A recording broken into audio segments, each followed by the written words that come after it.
ठाणे महानगरपालिकेची पहिली सीबीएसई बोर्डाची शाळा आजपासून खारेगाव येथे सुरू झाली आहे.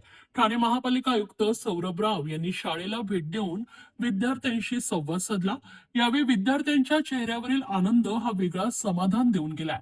यावेळी उपायुक्त शिक्षण डॉक्टर मिताली संचेती, दीपक जिंजाड, उपनगर अभियंता विकास ढोले, विनोद पवार, शुभांगी केसवानी तसेच क्रिसिलचे पदाधिकारी उपस्थित होते. सकाळी 9 वाजता या शाळेची घंटा वाजली. आज या शाळेत 177 विद्यार्थी हजर होते. ठाणे महापालिकेच्या या शाळेला क्रिस्टल हाऊस इंडिया यांचं सहकार्य लाभलंय. या शाळेच्या माध्यमातून विद्यार्थ्यांना दर्जेदार शिक्षण, आधुनिक सुविधा तसेच सर्वांगीण विकासाच्या संधी उपलब्ध होणार आहेत. खारेगाव येथे सफायर रुग्णालयाजवळ ठाणे महानगरपालिका क्रिस्टल हाऊस शाळा असून ठाणे महापालिकेकडून शाळेसाठी आवश्यक असलेली पायाभूत सुविधा उपलब्ध करून देण्यात येते.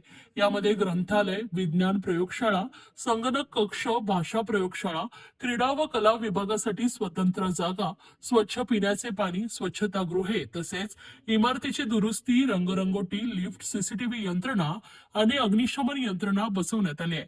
क्रिस्टल हाऊस व्यवस्थापनाच्या जबाबदाऱ्यांमध्ये प्रशिक्षित शिक्षक व शिक्षकेतर कर्मचाऱ्यांची नियुक्ती, विद्यार्थ्यांना पूर्व प्राथमिक ते 12वी पर्यंत मोफत शिक्षण, गणवेश, पुस्तके व शैक्षणिक साहित्यांचा पुरवठा, विद्यार्थ्यांसाठी भोजन व्यवस्था तसेच शाळेपर्यंत वाहतूक सुविधा यांचा समावेश आहे. याशिवाय विद्यार्थ्यांना उच्च शिक्षण, करिअर मार्गदर्शन आणि रोजगाराभिमुख प्रशिक्षण देण्यावरही भर देण्यात येणार आहे. या उपक्रमामुळे ठाण्यातील विद्यार्थ्यांना राष्ट्रीय स्तरावरील सीबीएसई अभ्यासक्रमाचं शिक्षण उपलब्ध होणार असून आर्थिकदृष्ट्या दुर्बल घटकातील विद्यार्थ्यांसाठीही गुणवत्तापूर्ण शिक्षणाची नवी संधी निर्माण होणार आहे.